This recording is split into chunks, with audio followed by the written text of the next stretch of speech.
welcome to the Daylan Show. Hey y'all, so good to see you for what seems to be 5 years already, which I cannot believe. And I just want to say thank you. First of all, if you're new, welcome to the Daylan Show. I'm so grateful as your host, Daylan Flowers, to bring you to my podcast where we have conversations, meaningful conversations throughout the first 3 years was specified for people in sports. Throughout the fourth season, as I took a year-long hiatus from season 3 to season 4, we then grew and we started talking to people outside of sports. We talked to some music artists, some news directors, some TV producers, and as well, we grew. And I thank you guys for that. And I always have to thank the man up above for his blessings as well. And shout out to my mom as well. She's my road dog as well. Thank you guys for your blessings, and thank you for 5 years of blessings, love, and support. Cannot say that enough. Thank you so much. And I thought no better way to start a 5-year anniversary was to do an in-person interview for the very first time on the Daylan Show. And I thought who better to do it with than the one and only Dr. Ethel Scurlock, excuse me. So give it up, guys. Woo! First of all, Dr. Ethel, thank you so much for joining me for this episode. I think something for me to start, this first episode of the 5th season it's Black History Month. And I wanted to do my due diligence in sharing a powerful Black story. So thank you so much for joining me today. Thank you, Daylan, for having me. I'm really excited about it. Of course. So Dr. Skurlock, just really quick for listeners or viewers that may not know a lot about you, just briefly, if you could give an introduction about yourself, where you're from, what you're doing right now in your life, and just a few things that you've been able to do across your lifetime to get you where you are today. Okay. So, Daylan, I'm originally from Memphis, Tennessee. I don't know if you know that or not. I grew up in Memphis. Started my school journey as post-secondary at University of Tennessee, Knoxville. Did my graduate work at Bowling Green State University in Ohio, and all of my degrees are English. My bachelor's, master's, and Ph.D. are all English degrees. From there, I came to the University of Mississippi, actually, as my very first job as a professor of English and African American Studies. And fell in love with the landscape, fell in love with the people, fell in love with the job. Love teaching African American Studies. I do it through the lens of literature. But after a while, after I was tenured, I started exploring other things in terms of administration. So came to the university in 1996. In 2010, I started my journey as a senior faculty fellow for the Lucky Day Residential College. And in that position, I integrated living and learning. And then 2021, I came to the Honors College as the Dean of the Honors College. They integrated all the things that I like in terms of teaching, engaging students, working with faculty members, being part of a living and learning community, because we have a living community for honor students. It just gave me the opportunity to explore all those different things. So that's what I'm doing now, serving as the Dean of the Sally McDonell Barksdale Honors College at the University of Mississippi, and really having a great time doing that work. But I still get to do some work and engagement with African American Studies, which is, of course, my core heart and passion. What's going on, family? I hate to interrupt the video going on right now. Hope you guys are enjoying it, but I have to give a quick shout out to our very first sponsor, Shadrachs Coffee. Shadrachs is a coffee company that has been in the works for 17 years now, originally originated in the state of Arkansas, my home state, and now they have ventured to Tennessee and Oxford, Mississippi. Shadrachs has opened their arms to me and put their faith in me, and I just want to say thank you to Shadrachs. If you're in Oxford, you can find Shadrachs at 1797 Jackson Avenue West here in Oxford, and even if you're on the Ole Miss campus, they have different locations on their food truck aisles across the campus. They're usually open at their Jackson Avenue Center from 6 a.m. to 9 p.m. Monday through Saturday. So just continue to go get your Shadrachs coffee. You get espressos, energy drinks, hot coffee. You can even get some milkshakes. Shadrachs is the place to go. Even you can get some Shadrachs apparel on their website, like I'm showing you here. And my favorite thing about everything about Shadrachs is they're centered around our Lord and Savior, Jesus Christ. So you can go on the Shadrachs website and you can file a prayer request for yourself, for your friend, or family, anybody. All you have to do is click on prayer request here, type in the name, email, phone number, and your message, and Shadrachs will take care of it. They've done over 1,000 prayer requests in their 17 years of the company, and this is their goal. They are centered around profiting and making Jesus Christ their goal. So thank you guys so much. And thank you, Shadrachs, for the sponsor. Hope you guys enjoy the rest of the video. God bless. Yes, ma'am. I love that. I want to read you a quote that you have said before, and it's kind of tied to something that I just recently talked about on a previous episode. But you said, finding purpose is a very personal journey, and people have to believe that purpose is out there, even when they do not understand it. When you're 18, 19, 20 years old, your purpose is to live through the moments, to access all things you can while you can from the people you can. It's going to open the door to the next thing. Oh, wow. That is my quote. Yes, ma'am. Okay. I recently did an episode with Tyler Buckner, who is a GA here at Ole Miss for the women's basketball team. And he kind of asked me, what advice would I give to someone pursuing a career in media? And I said 3 things: purpose, patience, and consistency. So when I hear other people say the word purpose, I always want to invest, what does that mean for you? You have gotten this position as the very first ever Black woman to be the dean of the Honors College here at the University of Mississippi. What is your purpose in terms of your goal here to better this Honors College, to better this university, and as well better the people around this campus? I love that. So I always think my purpose, when I think about my core purpose as a person, I think about my mission being one of uplift, engagement, and helping other people find purpose. And so what I mean by uplift is I want my legacy to be that whoever I meet, no matter where you are, I want you to remember that you can go to the next level. So a conversation you and I had earlier talked about the fact that, you know, there was a part of my life where I felt like I was living underneath my potential. And somebody had to wake that up in me to say, no, that's not acceptable. That's not okay. You've got to live up to and beyond what your own expectations are. And that's possible for everybody. But we can get all these narratives that are fed to us that make us feel like we're less than or we don't have a responsibility. And so for me, my mission is always lifting people up to whatever your personal purpose is.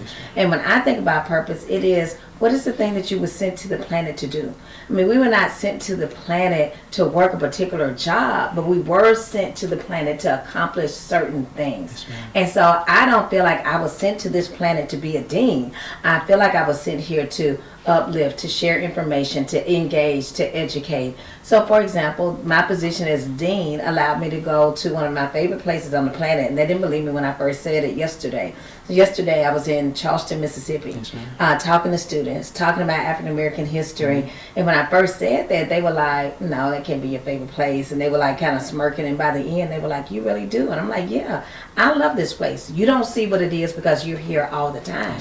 But as a person coming in, I see it, I love it. I could talk to them about people in their community that were amazing. And I said, and the next time somebody comes in and says Charleston High School is my favorite place, you ought to be able to say, yeah, it should be. Like, I want everybody to have that sense of pride. So that's my purpose, to help people kind of see the joy, the meaning, the value of who you are. And that your value is not attached to, you know, that job or a degree. Like, there are people who have no degrees who are living incredible lives. There are people who don't make a lot of money, make an incredible impact. So what is the impact that you were sent to do on the planet? If you can figure that out, you're gonna live with passion, you're gonna live with purpose, and usually the resources that you need materially will come to you if you do what you do and you do it well and do it with passion. People are gonna see you. It's going to open doors. I was never on a straight track to do this job. I just tried to do everything I did with purpose and passion, to always try to make sure I was depositing something with people so that they could move to the next level. I love that so much, and I'll tell you why. I started this show, as we were talking a little bit before we got on camera, in 2020 during COVID, and my purpose at first was, what can I do to fulfill my given talent? And when I was young, I would always tell myself that God put me on earth to help other people. And so I started the purpose of, okay, let's do some interviews with people in the sports world and just have conversation with them, share their stories, their wisdom, their advice, and give them a platform to share their stories. And so purpose is everything for me. And so to hear other people share that same love and gift and just motivation to do that same thing for others, it truly warms my heart a little, because I think that's something in today's society where we just see so much hate, whether it's in person, social media, that's kind of forgotten. Purpose, and what is your true purpose? And I feel like mine growing up, and today still is helping other people. So I love to hear you say that, Dr. Skurlock. I want to go to the beginning. Okay. Memphis, Tennessee. Okay. What was it like growing up in Memphis during your time? What were some of the things that you learned just growing up in the city of Memphis? Oh, wow. So I love my neighborhood. So I'm going to tell you something. I don't know if it's relevant or not, but I tell it, you know how to cut and paste and do whatever you need to do. So years ago, I won an award. And there was a bill passed in the state of Mississippi honoring the work I had done. Yes, ma'am. And somebody from the university had to write up the story of my life. And when they saw I was from Memphis, they put some line in there like she survived the streets of Memphis. Like, you know, like Memphis was one big oppressive space. And I'm like, that's not my Memphis. So my Memphis is not this one big oppressive space that I had to survive. My Memphis was incredibly diverse. So I always say to understand me and how I think and how I engage with people, you do have to understand a lot of the dynamics, the different terrain of Memphis. So I grew up in a middle class neighborhood. Both of my parents were educated. Both of my parents were educators. Yes, ma'am.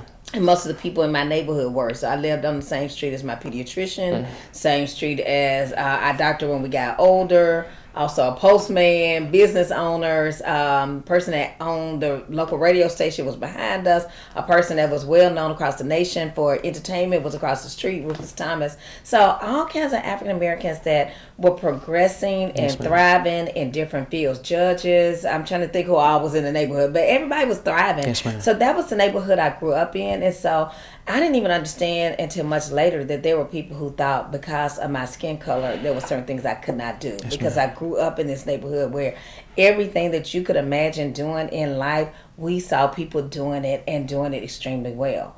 But in addition to that, I didn't just grow up in my neighborhood. My grandparents were in a neighborhood over off South Parkway, which you hear people talk about in hip hop a lot and in rap music in Memphis. And it was very different. So my grandparents, my great aunt who raised us lived in a shotgun house. So my parents lived in this middle class neighborhood. My grandparents were in the shotgun house.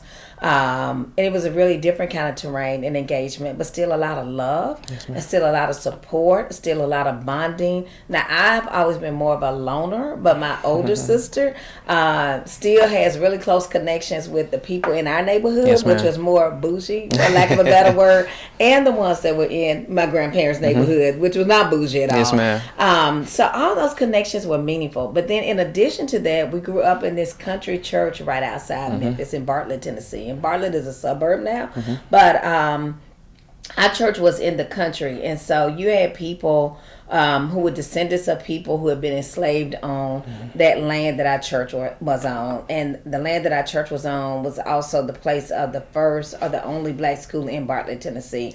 So if you go to Bartlett, it's a suburban area, and then you turn off on this little gravel road, and that's where our church was, in the middle of this suburb, but still had this little country feel. And you had people that had so much dignity, so much pride, so much ownership in who they were. A life that was very different in terms of them being really close to the land and agrarian in many ways. So we were in this suburban neighborhood, but then we would go to church and somebody was growing, they would bring peas and stuff, and we had to shuck peas and snap beans and shuck the corn, you know, all that kind of stuff. So even though I was in this urban environment, I still had these rural people kind of showing me life beyond that. So I'm always thankful for that way of life, because it taught me so much about honoring people of different backgrounds and honoring people who bring different gifts to the table. Yes, ma'am. So I never have that division in my mind of country versus city, because I love people that represent both. I never have the division of educated versus uneducated, because I know the good and bad of both. Does that make sense what I'm saying? Yes, ma'am. I never have that division of even black and white, because even though I went to these schools that were majority black most of my life, then in high school I went to a school that was probably 85% white. And so I love the way I grew up, because it taught me to engage with people. Yes, ma'am. Not to engage with positions, and not to engage with material or what somebody can do for me. Yes, ma'am. And it's what can I do, what can I bring, and celebrating what people do, period, whether it's for me or not. Yes, ma'am. So probably told you a little too much, but that's what it was like for me. That's the point of this. I feel that so much in my own self, because I'm an old soul. I grew up with around my grandparents, great-grandparents, aunts and uncles, and I feel like we don't see a lot of that anymore because that you know, that village that, you know, you hear people talking about growing up, it takes a village to raise a child, is kind of disappearing in a way. And I think that this is why I love what I do, because when people hear what you say, I hope it goes in their brain and not out their ear, and they kind of just let it sit in their brain and just kind of hopefully prosper their life a little bit. So thank you so much for sharing that. Thank you. And let me say this, I hate that we moved away from the village, because even my parents bought their home in 1969, and they're still in that home. Yes, ma'am. And I can still go down my parents' street and throughout the neighborhood and identify people in almost every single home. Yes, ma'am. And so now that my mom is in her late 80s, she'll turn 88 in April, my neighbor next door will call me and say, look, we haven't seen your mom in a few days. What's going on? Or she was in a car too long. And so we miss that. Yes, I mean, ma'am. that is so important and valuable. But because we're so busy being, and I'm guilty of it myself, like I've owned 2 houses in Oxford. I've lived in different houses in Oxford. Like, we go from place to place to place. Yes, and ma'am. in the process of going from place to place, we miss the ability to dig in and have meaningful relationships with one another. And I think we miss that, and we got to get back to that some kind of way. Yes, AI is good. I'm not anti-AI. I'm not anti-computers, but they can never replace the love and meaning that we get from doing what we're doing today, just sitting down having a conversation. Yes, ma'am. I think people that even have watched the show for the 5 years, or even new people, may not know this, but like you were talking about, my great-grandparents owned their house in 1958, and it's still there. My great-grandfather is 94, blessing by the God that he's still alive. My grandparents have owned their house since 92. That's essential, especially I think for Black people. And I think it's essential now on myself and my cousins and, you know, a little bit my older uncles to continue that along our journey in our family history. I don't think that that's also another part of the village that's gone lost in terms of people continuing family tradition and history. So I love to hear that. And I want to ask you about a specific person. You were talking about power and dignity. James Meridith is the prolific definition in terms of my opinion of power and knowing who they are as a person and what they want to accomplish. Talk about him and what he's meant to your life, what he, in your opinion, has meant to this university, because I've watched some documentaries and you were a part of them talking about James Meridith and just giving him his flowers. So if you don't mind, just talking about James Meridith and what the impact he's had on your life and, in your opinion, to this campus. I love that. And so I had the honor of delivering the address as we celebrated the 60th anniversary of integration. And it gave me the opportunity to reflect on how he talked about his journey. Yes, ma'am. And it gave me the opportunity to think about all the battles that he faced, everything that he went through. And the way he talks about his own journey is, number one, he talks about it as a mission from God. Yes, that ma'am. it was something spiritual that he felt called to do and that he had to do. And he was not the first person to do it, but he probably was the first person to gauge it in those terms. Yes, ma'am. The other thing that he says is that he was not fighting Ole Miss, that he was fighting a battle against white supremacy. Yes, ma'am. And so to think about that thought process, to think about what it took as a young person to say, it's not just about this institution, it's about something bigger than that, and what this institution represents. And if we can move beyond that, that it will begin to create new spaces and new opportunities for others. Yes, ma'am. So to think about, I mean, a young person having, I don't think at that age, I mean, and Meredith had an interesting journey before that point. Yes, ma'am. But I'm not sure at that age, if I had had the critical makeup. Yes, ma'am. To think about things in the way that he did, and the fact that he risked his life. And so at the end of my address, I talked about the fact that that I was not born when he did a lot of the things that he did. But he didn't just do it for the people who were living. He did it for the unborn babies. Yes, ma'am. And I was the unborn. Yes, ma'am. And to think about his work being so prolific, that not only did it impact those people, it impacted people who were not even on the planet yet. That you created a safer space on the planet for other people to thrive, even though it really was not safe for him. Yes, ma'am. He had to be guarded every day he was here. Yes, ma'am. Until he graduated. So we have to be clear, this was never a safe space for James Meridith, as much as we celebrate him now. It was never a safe space. but it is a safe space for many of us today. It's a safe intellectual space. It is not a space without challenges. It still has its challenges, but most of us don't feel endangered when we walk across the campus today. And so that's what its legacy is to me. It reminds us that we all have the ability to do something that will last for generations. If we can do that, I mean, what better thing have we brought? I mean, that's the best thing we could do. So I love his legacy. I love his family. I love his ability to continue to reach back. If you look right behind you, you'll see pictures of James Meridith all around. I keep them in the office to remind me of where I came from. Yes, ma'am. And where I hope to go. Yes, ma'am. Before I leave the planet. Yes, ma'am. I'm going to brag on you a little bit. And Okay. you know, I love to do this, but I know even myself, when it's given to me, I kind of just like, you know, just shove it off because I don't like to, you know, be my own like kind of fan or anything. But whether you realize it or not, you're making history yourself. And I think that now a young black lady will look at you and will say, I can be a dean of honors college at a university. I can be a dean of a program, whatever it is, et cetera, et cetera.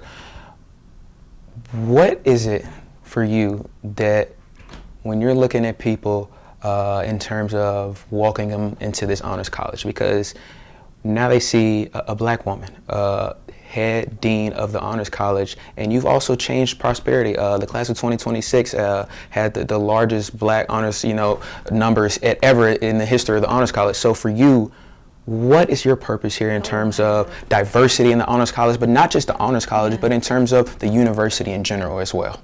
You did your homework. I tried. You did. So my thing is, the University of Mississippi is supposed to be the University of Mississippi. Yes, ma'am. Mississippi is 38% Yes, ma'am. African American. Yes, ma'am. So how can we say we are the flagship institution of the state of Mississippi if we're not at least reaching out and telling people about this institution and the opportunities that are available here? Yes, ma'am. And so my biggest goal has been to make sure that everybody knows the opportunities. And I tell them when I'm telling them about it, my goal is really not always to land you at Ole Miss. It's not always to land you in the Honors College. But it is my goal to make sure that you know it's here, and if you think it's something that you want and that you're qualified for, that you know you have the opportunity to apply for this place and its resources. So that means I can't just go to private academies when I'm recruiting. I can't just go to pockets of wealth or places where we've always gotten the people. I got to go to places where we've never gotten anybody. Yes, ma'am. I listen to the stories of people like one of our first graduates, I can't remember if she's in the second or third class, to graduate from the Honors College, Kiana Mitchell Washington. She's a pediatrician in Atlanta. Yes, ma'am. I had a lot going on in my mind. She's in Atlanta. Married to Cedric Washington, who also graduated from the University of Mississippi in history. Phenomenal couple, but I'm saying that Kiana tells the story of being a student at MS and our former Chancellor Robert Caillat, showing up at MS. She's a black female from Clarksdale and was at MS. And because of her test scores and her grades and her excellence, he showed up and was like, we want you at the University of Mississippi. But she said she didn't even know what a chancellor was. So when they said the chancellor is here, she was like, well, I got, you know, whatever she was in, like AP Calculus or whatever. She's like, I'm in AP Calculus. Yes, I don't have time. And they were like, but it's the chancellor. You need to come out. She was like, as soon as I finish with AP Calculus, I'll be out. So she had no idea who she was talking about or why, but she was focused on those academics. But Robert Caillat saw something. He went to that school to say, we want you here and we need you to show up. And she did. And she became a Truman Scholar, which is a national award.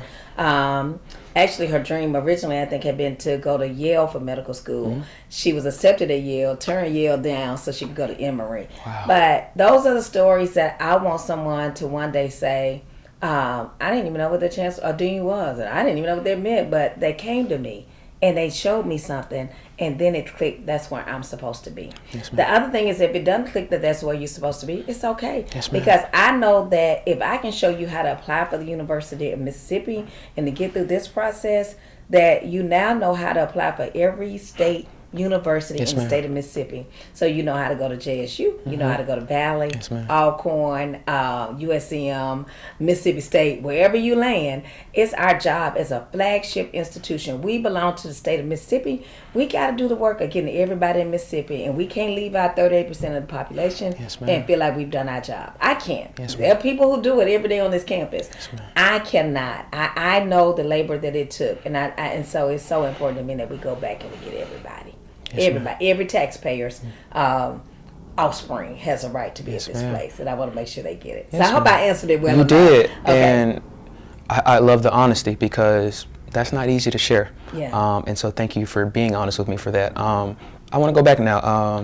You know, you're talking about growing up in a family of educators as well. You ended up choosing for your bachelor's degree to go to the University of Tennessee. Talk about what was the process of choosing Tennessee? What were maybe some of the other schools that maybe you thought about going other than to Tennessee? Just what was your process in choosing Tennessee? Okay, so I was always a high achiever in terms of test taking. So because I was a national merit semifinalist, because I had scored well on the PSAT, I was actually getting a lot of literature from small, private, liberal arts colleges.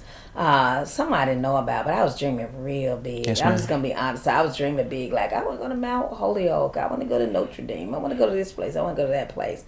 And my mom and dad both graduated from historically black colleges. My mom graduated from Tennessee State in Nashville. My dad graduated from Lemoyne College in Memphis. He had spent some time at Morehouse, but ended up graduating from Lemoyne.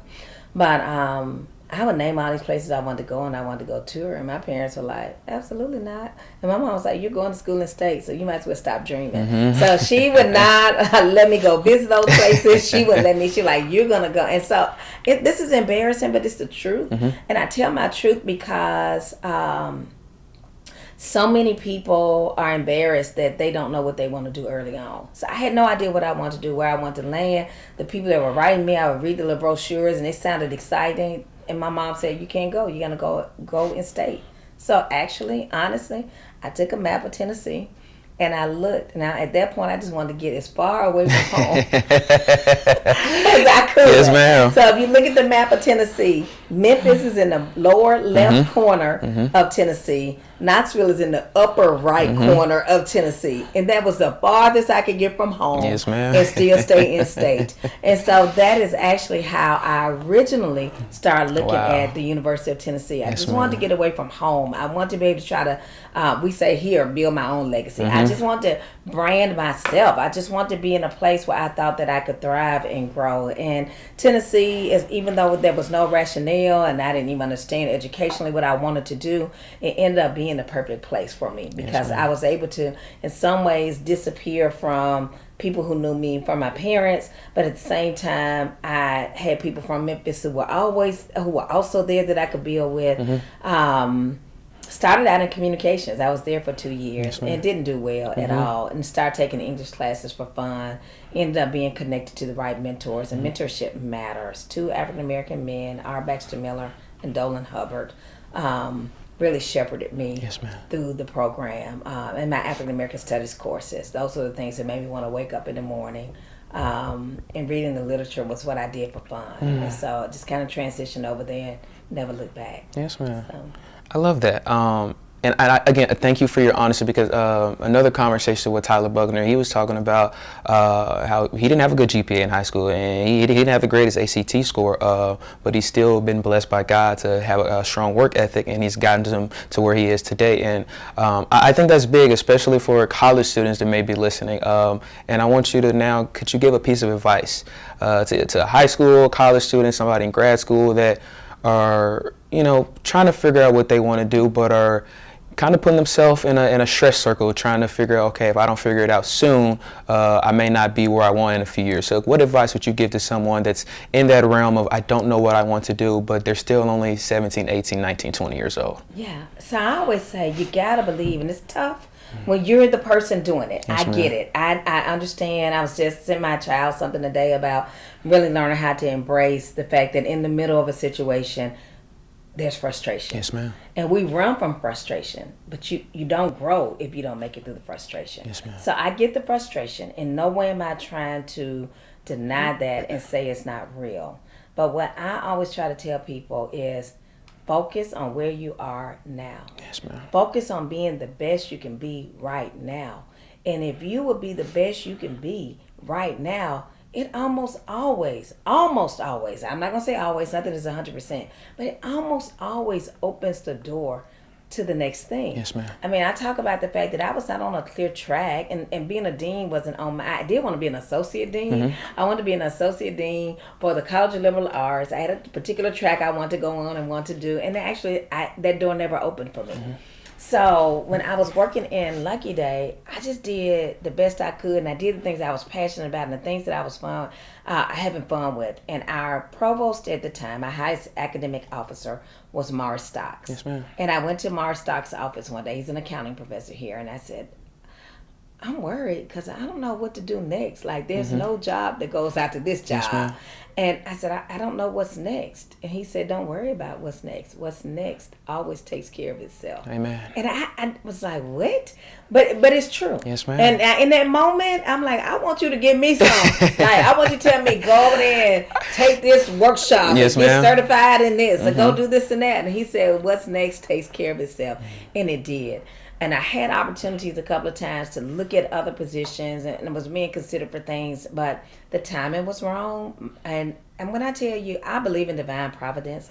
I believe we land in the right place at the right time. I think everybody needs to have some kind of belief system beyond just the material world. Yes, ma'am. Doesn't have to be my belief system. I just think everybody needs that. Yes, ma'am. And so it was very important to me for my children. I did want to. My first husband died when my children were young. Yes, ma'am.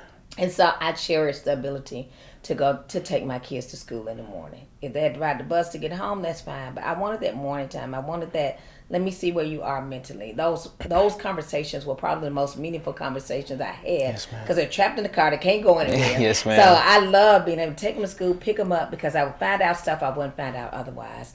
And so I really didn't want to do a job that was so demanding as long as they were in school. And so when Janelle graduated from high school, the dean of the honors college announced that he was resigning. And I actually was mad at him at first. I called him like, what are you doing? Like, Yes, why? No, we need you. But it was the perfect time. It was, Yes, ma'am. and I was at the right time, at the right place. Yes, ma'am. I've been doing this work, not trying to be the dean of the honors college, because I thought that guy would be here forever. But I led faculty development. I taught honor students. I was on the admissions committee. But I was doing it because I love to do it. Yes, ma'am. So all I'm saying is do the things that you love to do. And people will see you, and the work will elevate you, and the work will elevate itself. Just believe that. We're so into end product now, but I just feel like, for me personally, God is so big and so amazing. He has some end products we can't even imagine. Yes, ma'am. And so for my spiritual belief, if you believe that you have a God that says he'll do the exceedingly abundantly above all you can ask or think, Yes, ma'am. why are you worried about asking and thinking on the thing Yes, ma'am. when the thing is bigger than what you could even imagine? Yes. So I tell my child, like my oldest child graduated in African American Studies. She's a healthcare administrator for Vanderbilt University. Like, there's no track that could make that happen. She just did really work over here. She did really good work at this nonprofit. Somebody that worked with her and knew her saw what she did. They had called and asked, do you know anybody? And they were like, actually, I know somebody really good. Yes, ma'am. And that's how she ended up in healthcare administration. No degree work, no preparation, just doing good work. And it opened the door. And so I got a kid right now about to graduate from college. And a few months ago, she was going to seminary. So now she's going to do Southern Studies. Wherever you land, just keep growing. Keep growing. I promise you. And I know my mom was so mad at me when I graduated without getting certified to teach. And she was like, you got to have a fallback plan. Yes, and I'm ma'am. like, I don't expect to fall. Yes, you know, ma'am. and that's my thing. I'm not going to prepare to fall. If I fall, I figure it out in the middle of the fall. But I'm not going to prepare to fall. And I used to always tell people the same thing. Get a backup plan. Blah, blah, blah. Nope, not doing it. Not doing it. So don't spend your time on your backup plan. What plan to do well right now? If you have some kind of insight you want to do, I didn't know I wanted to be a professor. I really didn't. I just knew I loved reading and writing, and I was going to get some more degrees in it. Yes, ma'am. And it figured itself out. So Yes, ma'am. okay, I'll be quiet. I'm probably answering you're way good. too much. That is the exact point of this, and Okay. I hope a college student, a high school student, even somebody that's 35 is still trying to figure out what they are trying to, what their purpose is, just listen to what you said and take a deep breath with it and just keep doing the thing day by day. I think that's the only thing you can do. One of my favorite quotes is by Arthur Ashe, is basically just stay and do what you can with what you have in that moment. And I think that's huge. I don't think that if you continue to think so far ahead, you're not going to get far ahead. And so I love that you said that. And you were kind of talking about it, and I want to just, I think I tell my mom this all the time, motherhood is a full-time job on top of everything else you do. So just talk about what it's like being a wife and a mother. What has that meant to your life, and how has that uplifted your life for the better? Yeah, so I say for me it's been the most important thing in my life. Yes, ma'am. Years ago when I started this job, as a professor of African American Studies, I got pregnant before I could even teach my first class. Mm-hmm. And I was so disappointed in myself. Pregnancy should be something you're celebrating. Yes, ma'am. I was married. I was in ministry. My husband was in ministry. Mm-hmm. I should have been really excited, but I wasn't. I felt like I was a failure. And then she was born early. And so I'm trying to figure out how to manage her health care in this new job. Mm-hmm. I moved here from Ohio. Yes, ma'am. While I was pregnant. So I'm trying to manage all this stuff. I felt like I was failing in every area. I didn't know what to do and how to do it. And talked to one of my mentors, believe it or not, a male mentor, R. Baxter Miller, who ended up being at the University of Georgia. But he taught African American Studies in English at Tennessee at the time. Mm-hmm. But I saw him at a conference, and I told him I just feel overwhelmed. Mm-hmm. And sometimes in life it's like that, right? Yeah. We're just overwhelmed. I'm like, I just can't take it anymore. And he said, Ethel, it's okay. Everybody juggles balls, and everybody drops balls. He said, you just got to figure out which balls are the glass balls. Yes, ma'am. And don't drop them. Yeah. Because the glass balls, if you drop them, they shatter. Yes, ma'am. And you can't put them back together again. So what are your glass balls? And somebody actually just requested last week that I come and talk about that for a group, because they heard me say that somewhere. But it has helped me. And so I had to sit down in my do a personal inventory. What's the glass ball? And for me, glass ball is family. Yes, ma'am. Glass balls are children especially. Love being a wife. I think that's a ministry in itself. But children, like, they don't control their environment, their destiny, their opportunities. You do that. Yes, ma'am. And so if I get mad at my husband and I withdraw in some kind of way, which I hope I don't ever do, but if I did, he'll survive. He's a grown man, but, go about your life. But if I did that for my kids when they were little, that devastates them and the next generation. And so I could not drop the glass ball. And so I always made sure my children, even in ministry, you hear about pastors' kids always being the worst ones in the church. Yes, now they're gonna experiment and try their own thing, and I have to release them, that they don't recover, they don't do anything they can't recover from. But I also want to make sure that my kids never felt abandoned. Mm-hmm. I've seen a lot of children of ministers who feel abandoned. And when they talk about their childhood growing up, they say, my dad always put the church before us. My mama always did this and that. And so I made sure I didn't do that. I started turning down Saturday engagements. If there were engagements when my children couldn't go with me, I didn't go. Mm-hmm. And I wasn't going to sling my children from church to church on Saturdays and Sundays. And I've seen people do that. Like, let those children have a life. They want to go to the park. They want to go to the movies. They want to sit around in their pajamas and eat ice cream. They don't want to go from church to church to church. And if you've been in the black church, we were church a child out. Yes, ma'am. We got morning program, afternoon program. Mm-hmm. We got BSU after that. We just got everything all day. Yes, ma'am. We don't let the children be children. So anyway, my biggest thing was I want to make sure that they knew that they were a priority. And I think my children will stand as a testament today and let you know that I always let them know they didn't have to be compared to one another. They didn't have to live up to anybody else's expectation. Mm-hmm. All they had to be was the best person that they could be. That's what I encourage them to do all the time. Just be your best person. And if the script doesn't go as you thought it would be, it's okay. That's why we write scripts, because then we can ball it up and then write a whole new script, and then we can start all over again. Right. And it's okay to fail, because when you fail, it gives you the opportunity to figure out what you did wrong and do it again. And I wanted them to be resilient. And I would say this, and I'll be quiet. My first husband died when my children were 9 and 16. They had just turned. He died in September, so Janelle had just turned 9 a few weeks earlier. Mm-hmm. And I say this with parents, like we had told Janelle, like, you're not going to get any more birthday parties until you turn 10, when you hit your double digits. And some just said, okay, so I said that. So she wasn't supposed to have a ninth birthday party, but then she wanted to be with her friends. So I'm like, okay, let me let her celebrate. So we did this big elaborate cake, went to the movie theater, did all this, took all these pictures. Turns out it was her very last birthday with her dad. Yes, ma'am. And so don't rob your children of these moments of joy when they want to be friends and want to be with families, because you never know when it's going to be the last one. My other daughter was not quite 16. She was about to turn 16 in October. In fact, her sweet 16 big celebration, we had booked out the top of Beret on the square and all that. We ended up having to cancel it because her daddy's funeral was on the day that she should have had a birthday celebration. So I'm thankful that I always celebrated them, and then celebrated with family. And then once he died, my thing was to show them, I know I'm probably saying too much, to show them that I wanted them to know how to work through grief. That grief will slow you down, but it doesn't have to stop you. Yes, ma'am. And so my whole life was modeling to them how to work through grief. And we still try to model that today, like on holidays. I'm remarried. They have an excellent stepfather. They have a great relationship with him. But I try to say, like the night before, let's stop and talk about your dad. Yes, ma'am. And let's talk about what we miss. And let's talk about all that.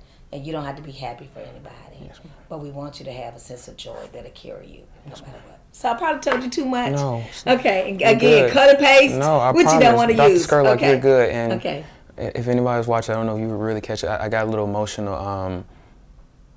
I'm still learning that grieving process. I recently had a friend that was killed in a car accident. And I've only dealt with one other personal death, which is my great-grandmother in 2019, God rest her soul. And I'm glad you talk about this. So do you mind talking about just maybe how you dealt with your husband's grief a little bit? I think that's something that is not talked about enough in the mainstream media. So how, for you personally, have you dealt with grief, and how have you kind of just went along teaching your kids how to deal with it as well? Well, it was tough. I didn't always make wise decisions, Yes, ma'am. even as an adult, even as the mama. And I say those early weeks, especially, I would sit on my kitchen floor and just cry and just say, Lord, why would you allow this to happen to me? Yes, ma'am. Why did you allow this to happen to my children? I just felt like I didn't deserve it. My kids didn't deserve it. I was angry because I felt like I had lived my life given to other people. Yes, ma'am. And I felt like God shattered my life, Yes, and ma'am. I didn't deserve it, and my kids especially didn't deserve it. So I had to deal with that, and I had to say it's okay to tell God how I feel. Yes, ma'am. Because so many times we sanitize religion, and we try to clean up feelings, and we're not ever supposed to be mad with God. Yes, ma'am. But God gave us emotions, Yes, so He ma'am. knows we feeling them. Yes, So ma'am. why would we hide them from Him? Yes, Like if ma'am. He can't handle it, who can? Yes, ma'am. I'm gonna trust a counselor to handle something and then say God can't handle Yes, it. ma'am. So that was the first thing. Me really just being honest about how angry I was, how much it had changed my life, but always trying to make sure that every day I tried to find something. I told my kids at one point, and it sounds simple and cliche, but I told them we had to make decisions every day about how much we're going to cry about what we lost and how much we're going to celebrate what we have left. So I tried to make sure that my home was a safe space to do both. Amen. It's okay to cry about what you left. Mm-hmm. And I'm not going to say it's something wrong with you or you're selfish or whatever. It is okay. You lost he was a phenomenal daddy. From the time I was pregnant, he was phenomenal. You should cry. It's something wrong if you're not crying about Yes, the loss ma'am. of your dad. It's something wrong if you're not crying about the loss of your friend. It's okay to do that. But then also realize if you're here for purpose and for a reason. And so let's celebrate the things that are still attached to us. What friend do you still have? What family connections did my children still have? Mm-hmm. Let's lean into those and let's try to make sure, just like one thing I love about the way my husband died, it was a massive heart attack, not expected, but every day he was on the planet. I mean, even the night before he died, we were all laughing together. He had gone to film a performance over at the Powerhouse. I had taken the kids to Disney on Ice. Mm-hmm. And when we got in that night, we were laughing and talking about the performances and everything we had seen that night. And so from the time he met them to the time he died, they knew that they were loved, valued, and cared for. And that's something big to thank God for. So make sure the people in your life from now on know every day that they're loved, valued, and cared for. Yes, ma'am. So that if you lose them, you did all you could do up until the appointed time. Yes, ma'am. Okay. Is that enough? Yeah. Okay. I think that's something that I've learned recently, just telling people that I love them. I mean, you wake up, I literally just talked to my friend Mikhail Bailey, God rest his soul, a few days before it happened, and then he's gone. And then, I just abruptly, a few days later, was telling my people, I love y'all, because this life thing is short and you don't know when your time is. So thank you for being honest, because again, I'm sure that's an emotional topic for you, so thank you for sharing that. I want to go back and bachelor's, master's, and Ph.D. But in the middle of that, before I get to that, talk about Delta Sigma Theta All right. Incorporated. Come on, talk about why did you think that and know that Delta Sigma Theta was the right fit for you, and just talk about what's been your experience in being a Delta woman and help uplifting you to the woman you are today. Oh, wow. So when I was I grew up around a lot of people in different sororities. Mm-hmm. My mom never talked about anything with Greek life. My mom was Eastern Star. Mm-hmm. My dad was a Mason. My dad was an Omega. Mm-hmm. And so, I mean, a lot of phenomenal women from each organization. And I would honestly say, especially a lot of AKAs, a lot of Deltas around us. And so every time we went to an event and they were around and they were doing things, because we would do, back then they had the Ebony Fashion Fair in Memphis and we would tour, but the Deltas brought them in. So you see all these Deltas having that going on. Then we would go to this thing, I forgot what it was called. It was like the Lady in Pink, some kind of tea they did in Memphis every year, and that was the AKAs. And so every time we went to something like that, I would come home and ask my dad, I'm like, what sorority do you think I should be in? As a little girl, what sorority? And he was like, there's only one sorority. There's Delta Sigma Theta Sorority Incorporated. So really, that was in my head, honestly, from the time I was a kid. There's only one. And I'm like, no, it's more sororities. He's like, no, the other one's a girls' club. So he really made us think that we only had one choice. And if we were not going to do Delta, we just didn't need to be doing anything at all. So that was one narrative that was in my head. Yeah.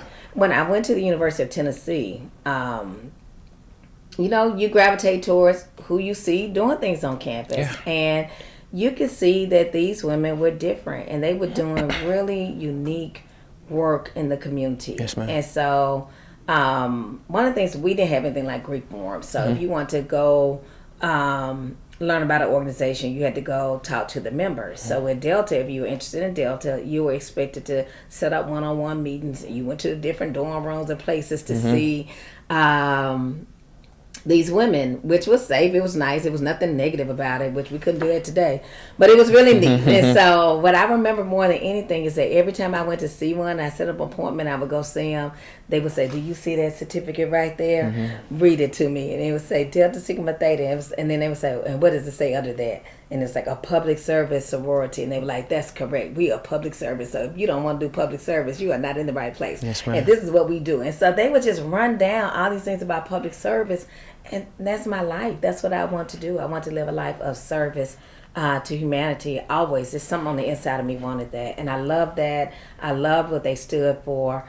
And so I went through the process. And thankfully, I made it through the process. Now, I said a little bit earlier when we were not on camera that it made me a better student because I'm embarrassed about it. I had the lowest, and we had the highest GPA of all organizations to get in. Yes, ma'am. But I had the lowest grade point average on my line. Yes, ma'am.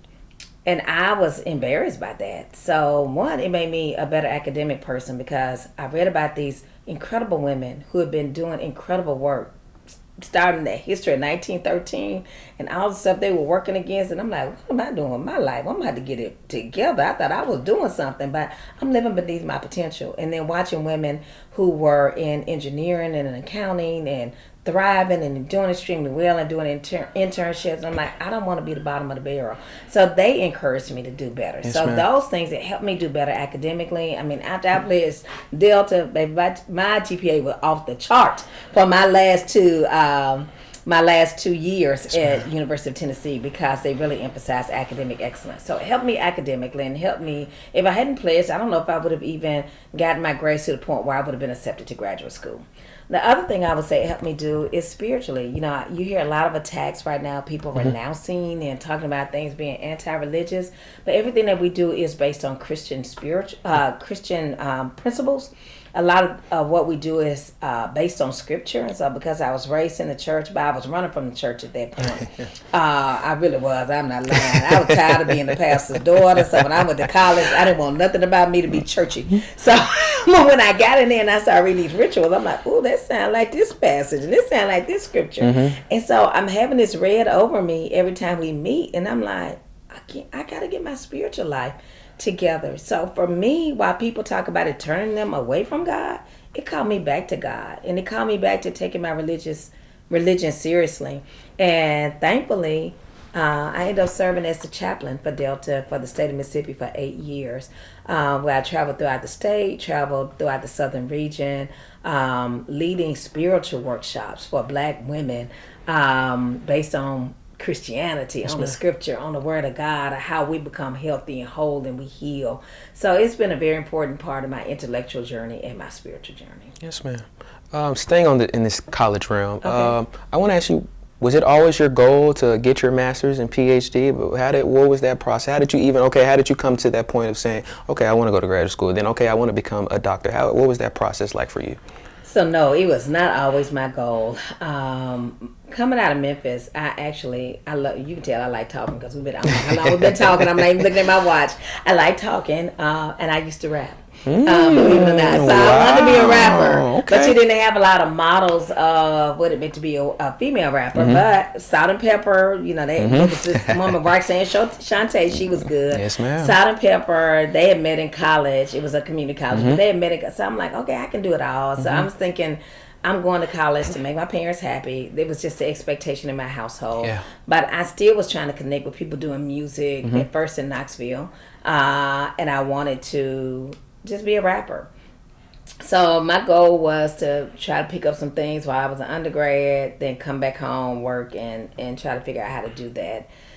But those mentors I told you about, R. Baxter Miller and Daylan Hubbard, just start saying you need to focus on these things, you need to look at this, and you're really good in this area, you're living underneath your potential. I was thinking about law school. And actually was saying that, well, if I go to law school, I can do entertainment law, and that way I can move to LA. Yes, ma'am. And I can practice law while I'm trying to blow up. So I had a lot of different ideas of what I want to do with my life. And the other thing is I ended up getting a job from Procter & Gamble in Atlanta. So I'm like, okay, maybe Atlanta will be a place with more Black people. I can thrive and grow and maybe do that. So I had no idea what I wanted to do. Procter & Gamble gave me the job offer. And the person that made the job offer said, if you accept this job, we'll pay for you to go to graduate school if you want to go to graduate school in a year. This guy by the name of John Hawkins, and of course he wouldn't remember this, he actually was the first Black cheerleader at Ole Miss, but he worked for P&G at the time. And he pulled me aside. He said, they're telling you they'll pay for you to go to school, but what they're not telling you is that if you want to do it in literature or something related to the art, they're not going to pay for that. They're only going to pay for something related to this job. Wow. So if you want to go to grad school, you need to do that. If you want to work, you need to come with us. So he really made it clear to me, just intervene, and I'm thankful for that. And so then at that time, I still thought, okay, well, I can do the master's, focus on reading and sharpening my critical thinking skill, and I can still go to law school. So I went to do the master's, and that's why I said the next thing always takes care of itself. And I got an assistantship teaching English. And when they first sent me the contract for me to teach English, while I was working on a master's in English, I called the school and said, y'all made a mistake and sent me somebody else's paperwork. And they were like, no, that's for you. And I'm like, but I don't have any experience in this. I can't teach college English, and I'm graduating college right now. And they were like, we're going to train you. You'll be okay. Accept the assistantship. So I did. And the first day I walked into the college classroom, I'm like, this is what I need to do the rest of my life. I'm in the right place. Yes, ma'am. And that's how I fell in love with it. once I started teaching and doing the work, and when I got the master's, just went right on into the Ph.D. program. But it was that experience of showing up, doing that work, finally getting to that place where I'm like, this is it. Yes, ma'am. So no, it was not a clear plan at all. Yes, ma'am. Thankfully, it worked out okay. Yes, ma'am. All glory to Which is why I God. tell people, just if the door opens, baby, walk on in it and figure it out. And if you don't like it, walk back out. Yes, ma'am. But a lot of times when you walk in those doors that are opening in ways you don't understand, and listening to mentors and people who are telling you stuff that will help you along the way. Yes, ma'am. Staying on music. Okay. Tell me some of your favorite artists, not just in rap, but all your favorite musical tastes. I am a huge music person myself, really? and so a lot of Memphis music artists are my favorite too. So I want to hear what some of your all-time favorite music artists are. Well, I have to say this. I'm not a big artist person, believe it or not. I just like all kinds of music now, and I like every genre, and some of it would actually scare you. Like, you're a pastor? You like that? So we didn't talk about the fact that I'm a pastor, but I do. My church laughs at me about it all the time, because I tell them, like, I listen to everything now. I listen to Glorilla. I actually like Glorilla, but I can't take too much of it. She get a little too much for me. But I like her. What do they call it now? I still call it swag, but I like how she carries herself. I like her confidence as a person. For sure. And I like that she's trying to figure life out. Yeah. Like, I don't like young people who try to act like they're old people. So she's a young person acting like a young person, and a lot of people don't like it. I love it. Like, she loves God and she loves the street. And I'm like, in the end, she gonna end up preaching. Your mama named you Gloria, hallelujah. You're gonna be a preacher in 10 years. You're gonna let all this go. But in the meantime, be young, figure it out, figure out what your voice does, what it doesn't do, what makes you comfortable, what doesn't make you comfortable. Figure it out while you're young. That's what young people are supposed to do. So I love that. She is enjoying her youth. She is not being a grandmama at all. So I like Glorilla. I like Kendrick Lamar. I like the rest of the world. I don't have a problem with Drake, but Kendrick Lamar won the battle. He did. He just I'm not in that. I'm not in that, y'all. Let me go to gospel and see rap. I love Nelly, and I like T.I., but not that much right now. I'm having a problem with a lot of his stances and other things that he's doing. Old school R&B, I like people like I like the old school people. I love Frankie Beverly and Mays. Like, I hate it. Rest in peace to him. Yes. Oh my gosh, I could go see Frankie Beverly. I could have seen him every day in concert for the rest of my life and enjoyed it. He gives the best live performance. I used to love Prince. What did I say I was going next before I got to them? I just like everybody. It's not too much I don't like. I even like some country. There's a song by Breland I was rocking when I was driving last week. I can't even think of the name of it. There's a one. What is her name? Marion. I can't even think of all the artists. It's like songs that I like. So it's a couple of country songs I really like. What else? What other genre do we miss? Contemporary R&B. I don't know a lot of them. You hit everything. Like Mary J. Blige. Yeah. You hit everything. I'm missing something. I mean, if you want to throw like rock in there, but I got a little rock, but nothing crazy. So yeah. The only rock I know is from the '80s when I was in high school, because I went to an 85% white high school. So stuff would come on like the Eurythmics, and I'm singing "Sweet Dreams Are Made of This." My husband was like, "How do you know that?" So Duran. So, but anything new, I never listen to that. Yes, ma'am. And gospel. We didn't do gospel. I did gospel.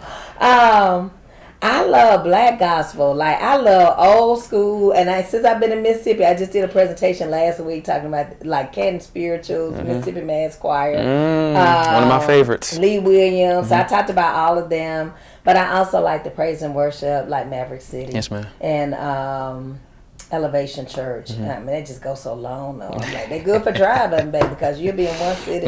By the time that one song goes off, you are out the state. Very true. Very true. Long. Very true. Like, every song got to be 18 minutes. Very true. But so I like everything. What's your favorite? I know you're supposed to be interviewing me, but what do you? Oh no, I love this actually. Everything. I listen to everything. Rap. I was a huge Young Dolph fan. Rest in peace to him. I was not. I gotta go back and listen to him.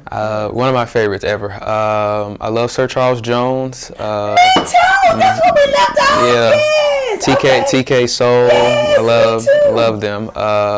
Huge Marvin Gaye fan. Al Green, Me too. Johnny My Taylor. Memphis people, yes, yes. Albert King is an old soul/blues player from like the 60s that I love. Yeah, check him out. Okay. Really good music. Frank Sinatra as well. I love Sinatra. I do too.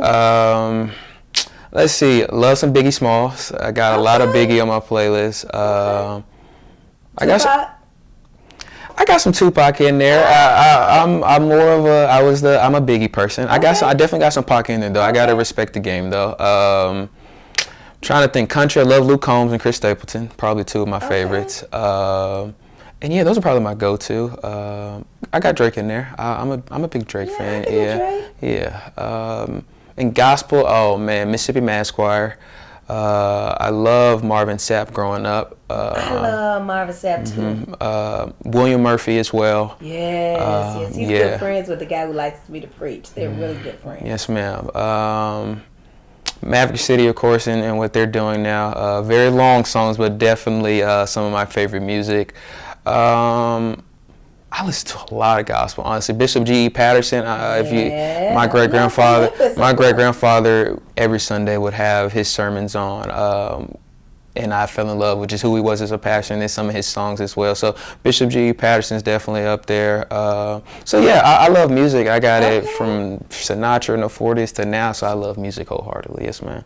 Okay, so now I'm gonna ask you something like it's my podcast, because my daughter and I just had this.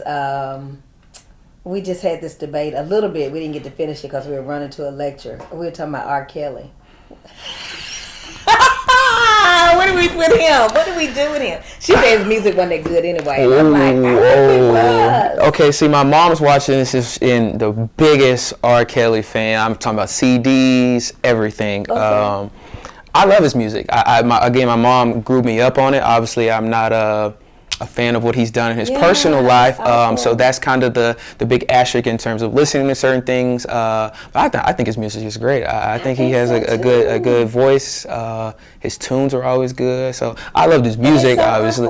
Yeah. She was like, "Do you listen to him?" I'm like, "No, but I miss Ignition and I miss Step in the Name of Love." I miss those songs. Yeah, I don't. Those were the soundtracks of my young adulthood. Yeah, I've definitely, I would say, taken a step back from listening to it from maybe the last 6-7 years of my life, but growing up it was something my mom played a lot, so I know R. Kelly really good in the back of my head. I raised my children, man. Ignition, like all the movies. So I love it's like, but I don't listen to him anymore because of the depth of the allegations. Yeah. It's one thing to have allegations. It's one thing to make mistakes. We all make mistakes, but the depth and the repeated, the depraved nature of a lot of what he was doing. But I'm like, what are we gonna do with Sean? That's something I can't get into. What are we gonna do? Because he touched everything. You just gonna cut the radio off. Yeah. Okay, I'll be quiet. No, you're good. You're good. I promise. Those are deep conversations, honestly. That unfortunately, I think we're going to unfold into some more people in terms of Sean here soon. So we'll see how that unfolds. I was never a Sean Combs music fan that much. So, but it's all unfortunate. But I love music nonetheless. So I love to hear some of your things because I got a lot of Memphis, Arkansas ties, of course, to my music. I want to ask you, Bowling Green, Ohio. What was it like? What was that transition like for you? I mean, living in the South your whole life growing up, and then boom, you're going to Ohio. What was that transition like for you? It was awful at first. It really was because, the good thing is I had Knoxville as a transitional moment. Yeah. So Memphis is, I don't even know what our population is in terms of blackness, but I was always around blackness, black love, black engagement. And then when I moved to Knoxville was 7%.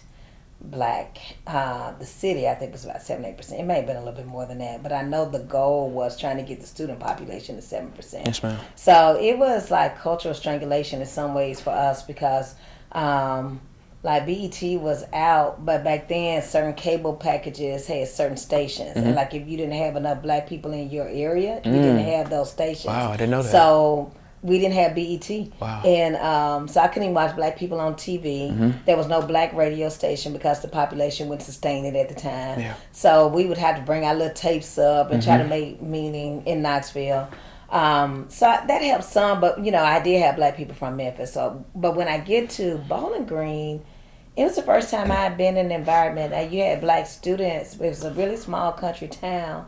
There were no black families. Like, there was not one black family with a black daddy, a black mama, and children in the whole town. There were 2 black men that had families in town. One had married somebody of, I think, Indian descent, and they had children that they adopted from other countries. And the other guy who was African American, or identified as African American, who lived in the town, married somebody who was not African American, and their children did not identify as African American. And nothing wrong with that. It's just I didn't see it, so I didn't get to see black children. I didn't get to see black meaning. It was the first time I've been in a place where my language, I was just telling, what was the word I said that I used? Oh, I was just preaching about how we used to say, you're going to learn this by heart. I was talking about the scriptures and how God says put it in your heart, and we say learn it by heart. And I'm like, I didn't know there was a black kind of southern singing until I went to Bowling Green, Ohio, and I said, you want us to learn it by heart? And my teacher was like, what? What are you talking about? So it was the first time I've been in an environment when people didn't understand my language. I talk about going to the grocery store one time, and I asked the guy, because I want some greens, and I was like, I went to the grocery store and I asked the butcher, do you have any fat meat? And he was like, what? And I said, I need some fat meat to season my greens. And he was like, I don't know what you're talking about. And so I tried to describe it to him, and this man actually went in the bag and he brought back, like, it was chicken skin. It was skin from a chicken. And he had it all in this, he had put it in one of those little styrofoam containers. And said, is this what you're talking about? And I was so embarrassed. I said, yes, that's it. And I said, how much is it? He said, it's free. I said, thank you. And I took it and I threw it away. I was so embarrassed because I didn't, like, in Memphis, I could go to any grocery store and say, I need some fat meat. Where's the fat meat? And they would take me to it. I didn't even, like, so, and then my students back then, if I said, I wanted greens, that for them that was salad. Like, everything was culturally different for me. And the thing that saved me in that moment was the black church. So 22 miles away was Toledo, Ohio. And so I started driving up to Toledo, and I would go to Toledo to church and go to Toledo for soul food. And actually that's how I met my very first husband. He was from Toledo, Ohio. He came back to the church that I joined because he had grown up in that church. But I had to have something outside of that city to sustain me. They did have black students. They're from Cleveland, Ohio, but then I wasn't an undergrad, so I couldn't, even though I was at age, I was 21 when I went to grad school, I couldn't hang out with them because I was teaching them immediately at 21. So it was very different, but I'm also always thankful for the Midwest because it made me hear and know how Southern I am. It also challenged me to think in different ways. And to understand the world beyond the South. But I couldn't wait to get back down South. I mean, that was my motivation. I just wanted to come back down South. I would have taken almost any job. And thankfully, I had options. But I was like, God, just let me go back down South. I've gotten what I needed from the Midwest. Let me go back. So it was very different. It was the first time I was called, Midwest was the first time I was ever called the N-word. First time I was ever identified as colored. You know, everybody talk about somebody called me a colored gal when I first got there. And I'm like, what? Like, who talks like that? So they talk about the South being so backwards, but I guess I'm sure people think like that, but most of them have enough manners. that they're not talking like that. So I don't know what your experience has been traveling. I've grown up in the South, Arkansas, Mississippi, and Texas, but I had not a similar experience, but I worked a sports broadcasting camp in Philadelphia this past summer, and I was talking to, I think, a professor in the biology department there that we were in that building, and I was just saying, like, yes, sir, no, sir. He was like, are you from the South? I was like, yes, sir. He's like, no one up here says yes, sir, no, sir. And I was like, it's natural for me, and I say it so much, I'll say it to, like, just people my age, and they're like, you know, you don't have to do that. You don't make me old. And I'm like, my bad, it's natural, because that's, for me growing up, is you don't say yes sir, no sir, yes ma'am, no ma'am, you got your butt whooped. And so it's just natural for me. And then you experience, I go to New York for Christmas every year with my mom. You experience the difference of what it's like down in the South, and then you experience what it's like in New York. You're like, okay, my life is completely different than someone else's in terms of just culture, the way we speak, the way we talk. So, and even food, I think food is definitely the biggest part. I grew up on a family farm, so I was outside in the summer picking greens and cleaning corn and stuff like that. So to go up to Philadelphia and see what they do, it was like, okay, this is in the same country as myself, but this is definitely a whole different experience that I've never seen before. So yes ma'am. It is. And one of the things they told me when I went to grad school is that I had to stop saying yes ma'am and no ma'am. It made me sound ignorant. And so with my oldest child, I told you I was pregnant with her when I started at Ole Miss. And so her daddy was from Toledo. So we didn't teach her to say yes ma'am and no ma'am. We taught her to say yes and no. And her kindergarten teacher called me one day hollering and going, I'm like, what is wrong? And the lady was like, she thinks she's grown. She doesn't even say yes ma'am and no ma'am. And I'm like, but does she say yes and no? Like if she said she's in trouble. But I mean, all you had to do is tell her to say yes, ma'am. She will. Yeah. Like we just didn't train her to say that because we had forgotten the importance of that. But that lady thought she was being disrespectful by saying yes and no. Isn't it crazy how just language? It is, and I'm sure people from the north, if they come down to the south and have those experiences, will probably say the same things they were saying about going up to the north and Midwest. So I think that's huge. Okay, and on this topic, I want to ask you, coming back down to the south. How did you get the opportunity to come to the University of Mississippi when you did? How did that opportunity come about to you? So we actually, in my field, we go through a big clearinghouse called, it's a conference called MLA, the Modern Language Association. Mm-hmm. So if you wrote papers in literature, you probably use MLA style. Mm-hmm. So back then, everybody had to apply to different jobs all over the country. It's a year-long process. So we would start applying maybe September, October. You would know by November or early December whether or not you got a job interview. And so you would go to this city and go from hotel room to hotel room to hotel room interviewing for different jobs. And so I applied for only 7 or 8 jobs. And everybody would say, oh, you got to apply for hundreds of jobs in order to get one. And I actually it was a year I was planned to finish, but they said you have to go 1 year as a practice year. So this is supposed to be my practice year. Mm-hmm. So I was going to practice interviewing so that when I went for my real job, I could get one. But the conference was in Chicago. Mm-hmm. Interviewed with several places and ended up getting 3 offers. And this was by far the best offer. One of the places, paid a lot more money, but it was in Pennsylvania. And I didn't want to live in Pennsylvania. Mm-hmm. And when I went to visit, I actually thought originally that I was going to take the job in Pennsylvania, so much that when I went to visit Pennsylvania, I took my husband with me. Because I'm like, we can go and look for housing and stuff, because I think they're going to make me the offer. Mm-hmm. And they made the offer while I was there. And they tried to get me to sign the paperwork while I was there. But Ole Miss had not called with an offer at that point. And I started crying like, I know I should probably take the job. Like, people are crying about not getting a job. Yeah. But I want to be at Ole Miss. Mm-hmm. I just fell in love with this place when I came to visit. And when I checked my messages, back then we had answering machines. Mm-hmm. And I called my answering machine back in Ohio, and they had left a message saying that they wanted to talk to me. And they made me the offer, and I came. So it was a long process. I looked at several schools and had to choose between one in Georgia, one in Pennsylvania, one in here. And this one allowed me to teach African American Lit as my primary focus. And so that's why I job. Yes, ma'am. I'm going to wrap up here soon, but I just have a few more questions for you. There's another quote that you stated as being one of your favorites, and it's from Brene Brown, and it says, belonging does not mean that you can go somewhere and fit in. That real belonging is that you feel free to show up as your full self and that you're not made invisible. Yeah. When you got here to Ole Miss, and I think from my own perspective, and I think from the national perspective, Ole Miss is, you hear Mississippi, and I think people think racism. I think people think slavery. So for you, what was your experience like when you first got here, just kind of maybe belonging and finding your purpose here and fitting in? What was your experience like here when you first got down to Mississippi?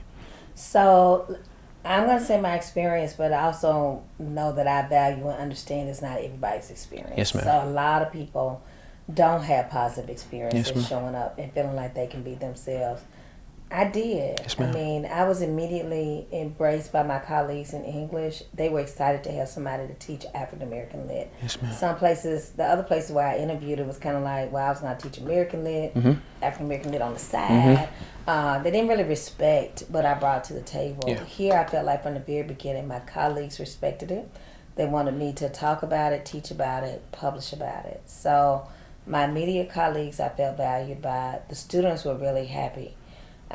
One of my people that interviewed me, an African American professor, was like, well, your classes, they taught African American Lit here, and they were like, your classes are going to be majority white, and they're going to stay that way because it's Ole Miss. So just get ready. And, you know, they had a lot of negative things to say. When I started, my classes were majority white, and by my second or third year, they were majority black. The students were fighting to get in those classes. Wow. And so I immediately felt appreciated by the students. I ended up advising the gospel choir. I did that when we were Grammy nominated, took the kids out to Yes, ma'am. LA. Had a good time. We went out to the Grammys. We went down to Gospel Music Workshop of America down in New Orleans. We were on the Bobby Jones show in Yes, Nashville, ma'am. and taking our students everywhere. So the students made me feel at home, and the students made me fall in love with Mississippi. So yesterday, again, when I was at Charleston High School, and I told them that it was my favorite town, they were like, why? And I'm like, well, part of it is because I fall in love with places because of people. And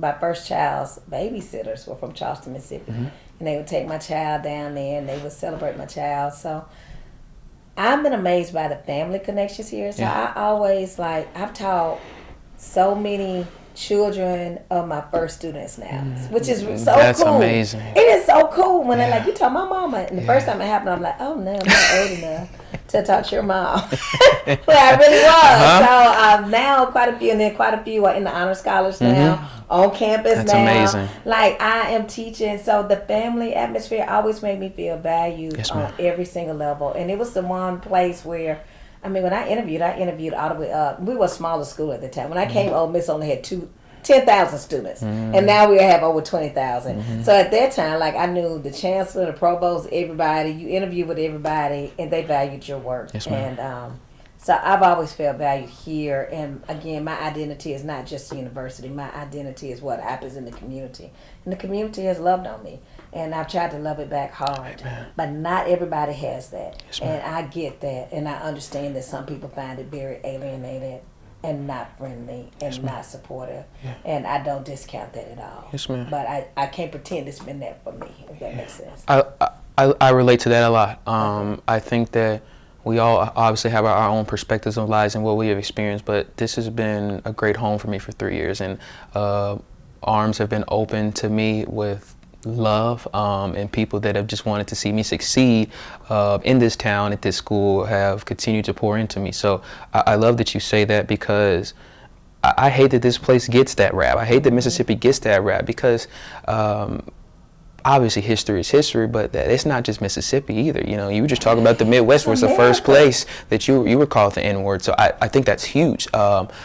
So thank you for sharing that, because that's something that I think people need to hear. And for myself as well, I think that's huge. I've never dealt with anything bad here.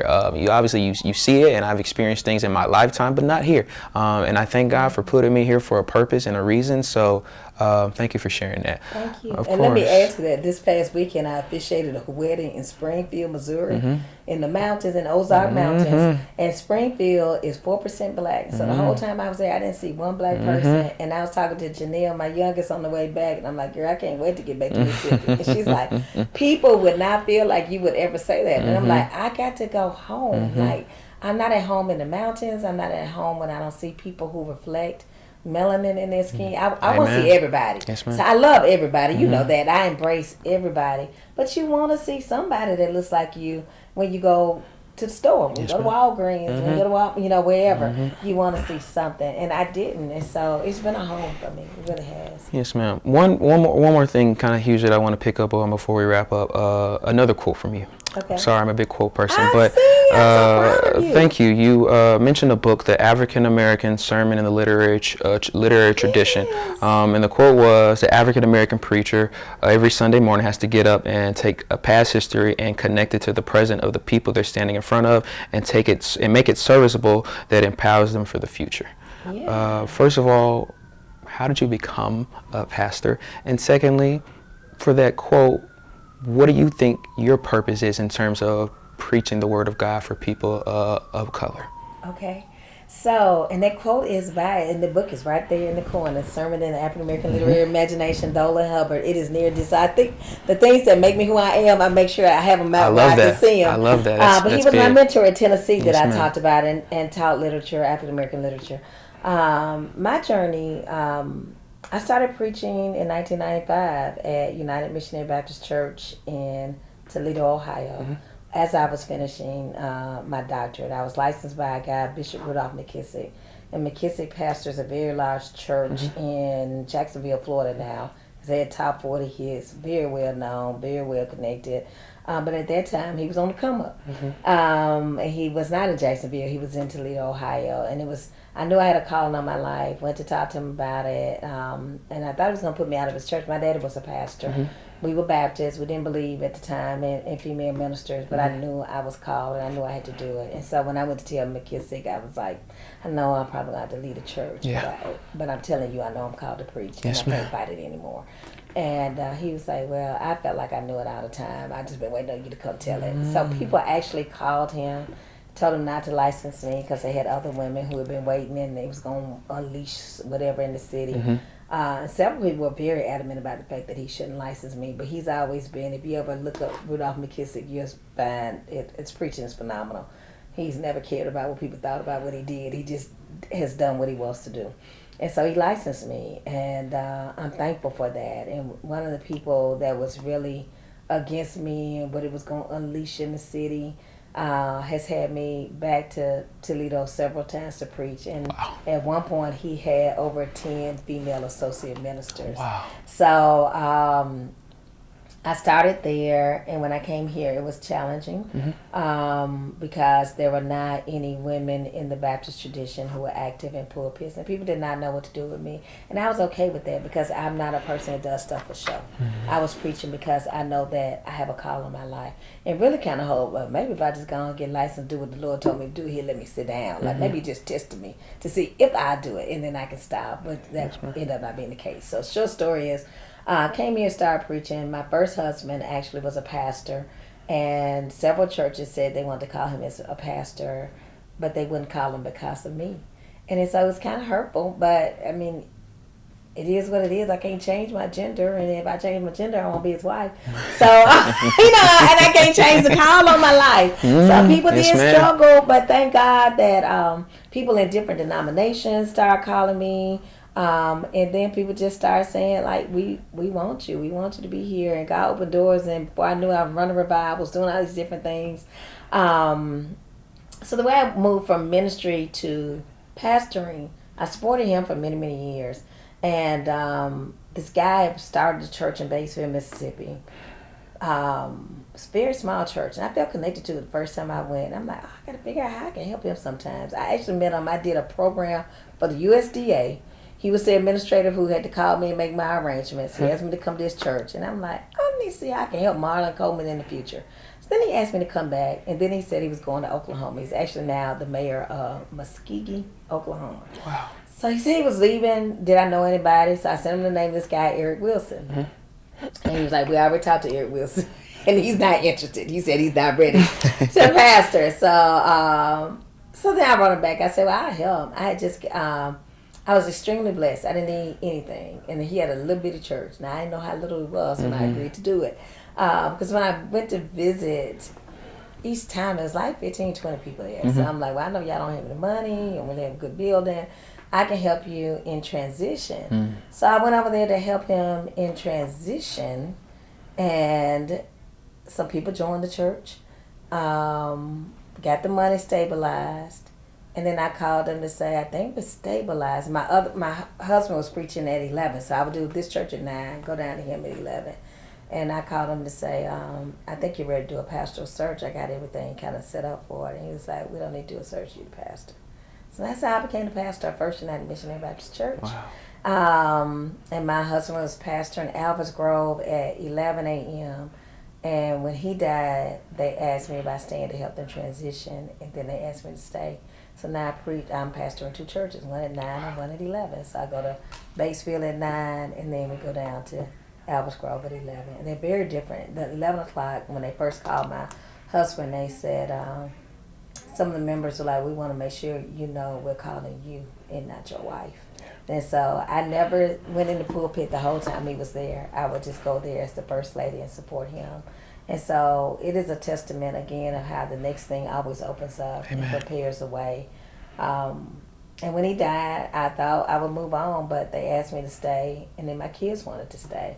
They felt like they needed both of those churches, and both churches have been amazing for them in very different ways. Yes, and I'm ma'am. always thankful for those congregations. They give me something different, and they give my kids something different. And I wouldn't be the woman I am today without those 2 churches.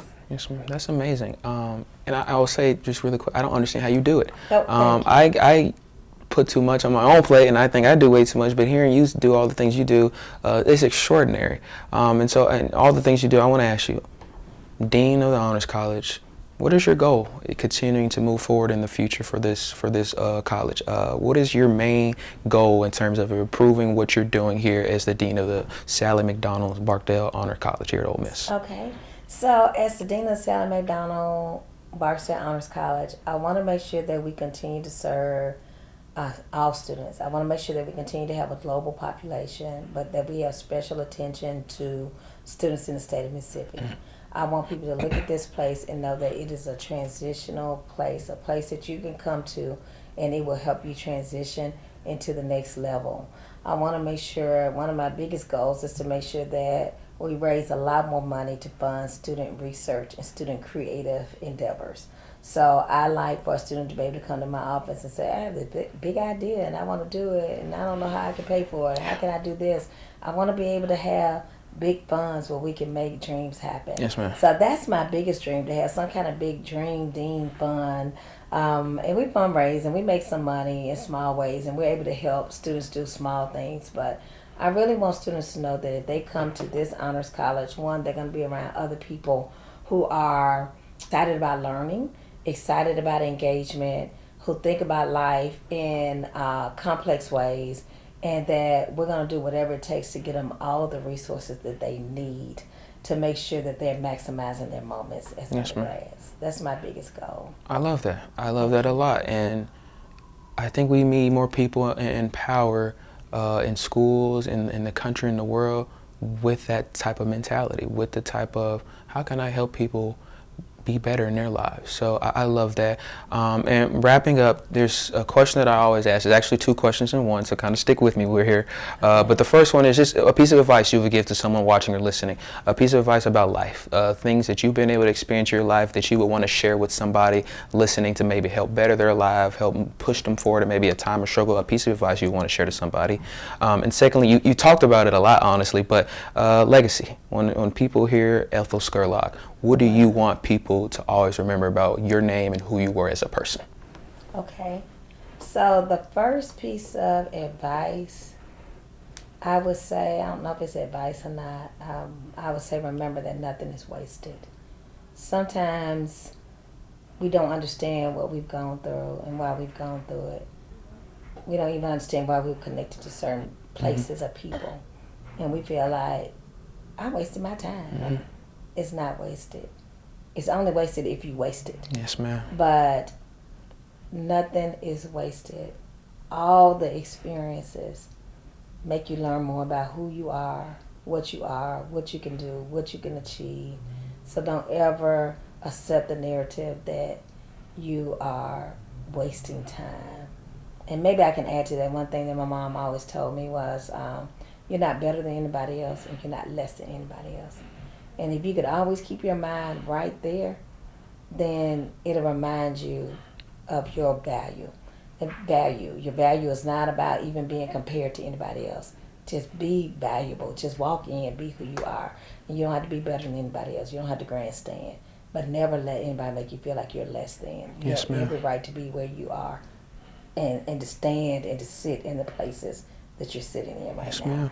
The other part was, what is my legacy? And it's going to sound so cliche and trite, but I hope that when I transition, that people will be able to say that I made them feel loved and that I made them feel valued.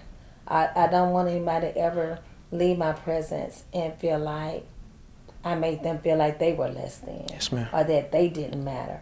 I want them to know that I truly loved them, cared about where they were going, and anything I could do to help them, that I did it. Sometimes I can't do anything. I got calls, like when I say I'm about to call the parent, it's nothing I can do for the parent, but I am going to at least talk to them. Yes, ma'am. You know, we got a housing crisis. Yes, ma'am. So I'm getting a lot of calls between yesterday and today about the housing crisis. And I hurt for that. Yeah. You know, I'm sorry. I can't change it, but I can listen. Yes, ma'am. And I can make you know that somebody does care about the fact that we're dealing with this housing issue and I see it now. So I don't know if that makes sense. Yes, it does. But the legacy really is, I want people to feel loved and valued and cared for. Yes, ma'am. When I can. Yes, ma'am. Thank you.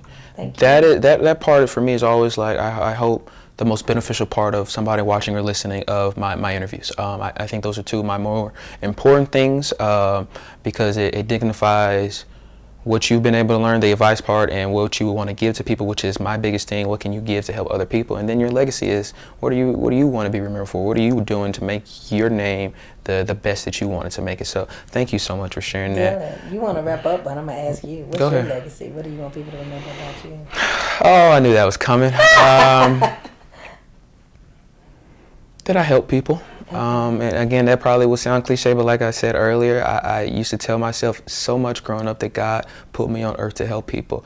And I'll be honest with you and everyone as well. Last semester was really tough for me. I began to question whether this was something that I wanted to continue to do, whether journalism was something that I continue to do, because I let the devil take over my mind for a moment, and I didn't know if what I was doing was helping people anymore, which was my purpose, I believe. But I failed to realize this is helping people. Allowing people to share their stories, and most people have not been able to, is helping people. Simply being there for my friends and family and knowing that they have a talking ear if they need someone to talk to, a hug if they need someone to come hug, a shoulder if they need to put their head on, that's helping people. So it's the small things for me. So if I can be remembered that I help people, and I made everyone's life just a little bit better, that's what I would want to be remembered for, that I did that in a manner that was respectful and full of love and care. So I love that. I love that. All right, thank you. Yes, ma'am, of course. Actually, I want to try one thing with you as well, and then I promise we're going to be done. But I finished season 4 with a thing called Quick Hitters. And Quick Hitters is just basically, I'm going to ask you a few questions, and just the first thing that pops to your mind, you're going to answer. Daylan, no, just be as quick as possible, okay? So what would be your dream car if you had one? Maybe you're already driving your dream car. Golly, I don't have a dream car. Okay. I drive a Cadillac XT5. Okay. Ooh. It's my dream because it's my budget. Yes, ma'am. And I used to have a Mercedes, Yes, GL 450, but they require so much repair. I'm like, this is not going to be for me. So I don't have a dream car. Okay. Anything. Actually, right now, I've been talking to my husband about a Highlander, a Toyota Highlander. That's how you save your money, people. I love it. Because my car is it's a 2023, but it is smaller. And I'm like, we might need something that's a little bit more weighted. Okay. So, yeah. Dream vacation spot. I have one. I went to Jamaica last year, Montego Bay, so I say go back to Montego Bay. Okay. Anything but a beach, but I don't want to be on the beach long. Okay. And then I don't want to lay out on it. I just want to look at the water. Okay. So any place where I can look at water and eat good food is where I want to be. Okay. What is something that you're not good at, but you wish you were good at doing it? Singing. Ooh. Oh my gosh, now that was easy. Okay. I always wanted to be a singer. I'm like, God, can you just give me one song? If the Lord would give me one song, I would turn church out every Sunday. And that's why he doesn't give me one song. Because he knows. Because I always say, I've been like, Lord, you ain't have to come by here today. I got it. I'm going to lead this song, and I'm going to get the spirit up by myself. So if I could sing, it would just change my whole life trajectory. I want to be in theater and performance, but I can't sing. I can rap. Okay. And I can talk, but I can't Yes, ma'am. sing. I'm going to make you think with this one, so I'm just going to Oh, apologize in wow. advance. But if you can have dinner with 3 people, dead or alive, who would they be? These are people that I can't have dinner with now? Mhm. Okay, because I'm like Like I would choose family. Who so. would join you? You can choose family, people you knew, people you didn't know, mentors, whoever you would want at your dinner table. Let me not choose my family, because then that'll be my whole table. Okay. Because I would choose family and people I know right now. Okay. 3 people. For some reason, the first person that came to my mind is Michelle Obama. Mm-hmm.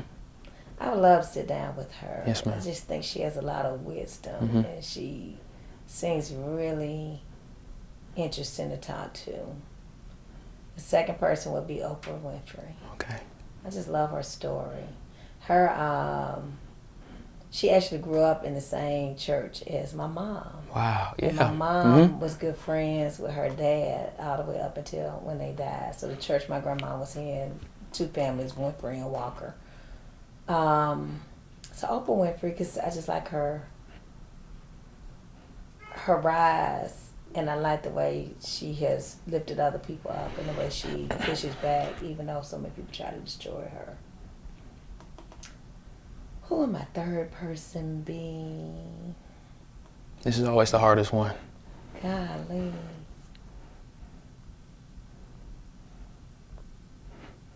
I don't know, because I like comfortable people. There are a lot of people I admire and respect, but I don't think I would be comfortable. Who I want to have dinner with and laugh with and then enjoy. Give me a minute. You're good. Take your time. I'm going to go back to my home girl, maybe. No, she kind of ignorant. Let me see. Maybe somebody like Jill Scott. Okay. Legend. Yeah. Okay. Yeah, she sings kind of like down to earth, and she's an artist and creative, and it would be, her lyrics are meaningful, so it'd be interesting to see how her mind works. Okay. And the last question is, who's one person that you would like to see me have a conversation with on the podcast? But the kicker is, you have to help me get that person on the show. Okay, since you like sports, I'm going to go that direction. I would say Ann Devereaux. Ooh, Do you know who she is? I do, and most people watching probably do not, but I love me.